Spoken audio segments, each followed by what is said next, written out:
Kaori Sakamoto, une des plus grandes patineuses du patinage artistique au Japon, aussi célèbre que Joanie Rochette, José Chouinard et Laurie Pestel. Attends, c'est une blague ou quoi? C'est une véritable championne de l'histoire du patinage artistique. Un réel modèle auprès des femmes japonaises qui cherchent le modèle de patinage artistique parfaite. Oui, on le sait, le Japon, c'est le pays le plus célèbre en termes de patinage artistique au monde.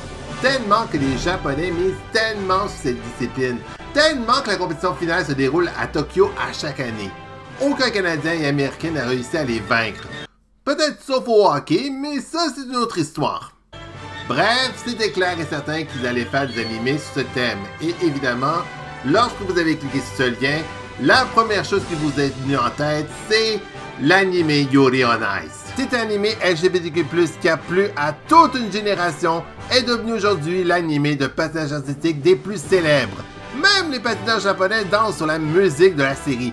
C'est un tel phénomène qui n'a jamais débarqué ni en Amérique du Nord, ni en France, ni au Québec. Car évidemment, la raison est simple, mais je le dirai pas en nom concernant le sujet gênant qui ose parler. Évidemment, beaucoup de gens pensent qu'il n'y a que cet animé qui existe, et pourtant, bien avant le succès entourant cet animé, il y a un animé méconnu au début des années 2000 qui a tenté de lancer le genre. Mesdames et messieurs, je vous présente aujourd'hui le tout premier animé jamais diffusé ailleurs dans le monde et au Québec, l'animé portant le nom de Gibbon Kaleidoscope.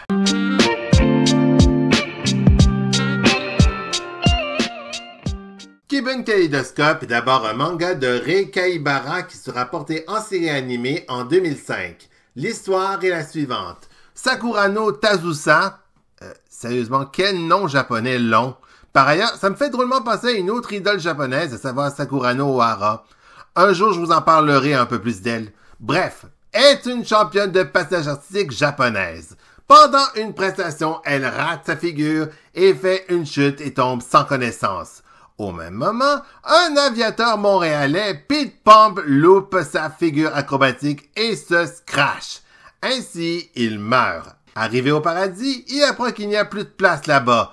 Pour finalement obtenir une place chez eux, il va devoir attendre 100 jours. En attendant, il devra hanter le corps de Tazusa, ce qui ne lui plaît pas du tout. Et franchement, je présume que c'est pas comme dans Coco où il reste en dehors du paradis, sauf s'il règle son problème avec l'autre chanteur qui lui a volé la vedette. Oh que non!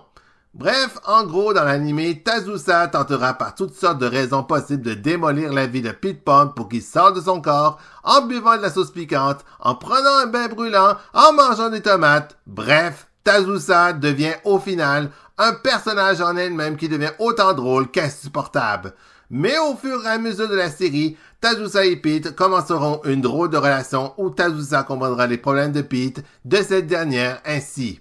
Leur but sera de faire de Tazusa une championne de patinage artistique lors des championnats en gardant Pete à côté d'elle jusqu'à ses 100 jours enfermés dans le corps de cette dernière.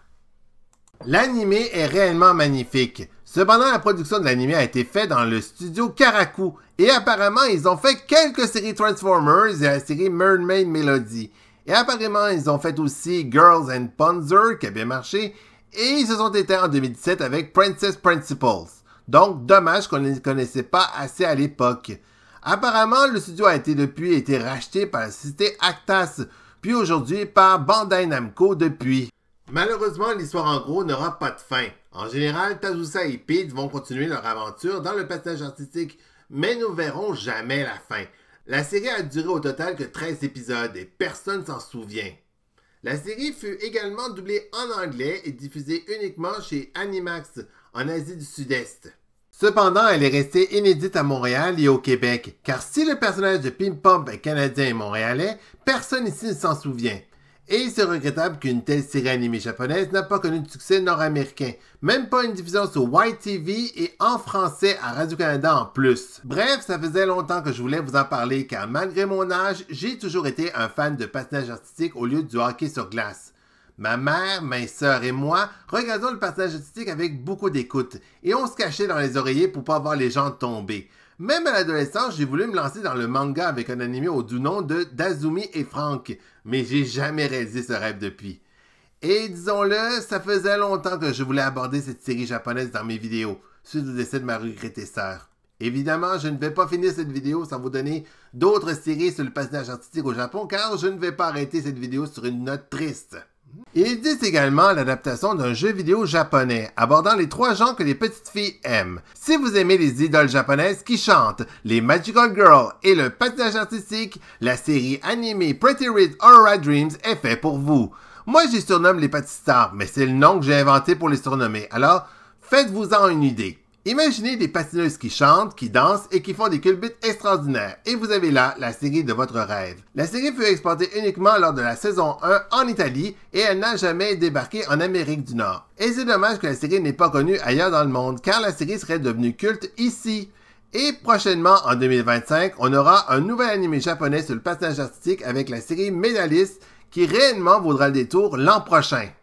Voilà, c'était ça le sujet d'aujourd'hui. Je vous remercie de votre attention. Ça faisait longtemps que j'avais envie de faire une vidéo où je prends le temps de dire ce que je voulais dire il y a longtemps. Je vous préviens, ce sera peut-être la seule vidéo que vous verrez cet automne, car je recommence à travailler après un long été de détente. Je vous souhaite une bonne rentrée scolaire et je termine en vous disant que peu importe votre âge, vous aussi, vous avez été des enfants. Allez, à plus!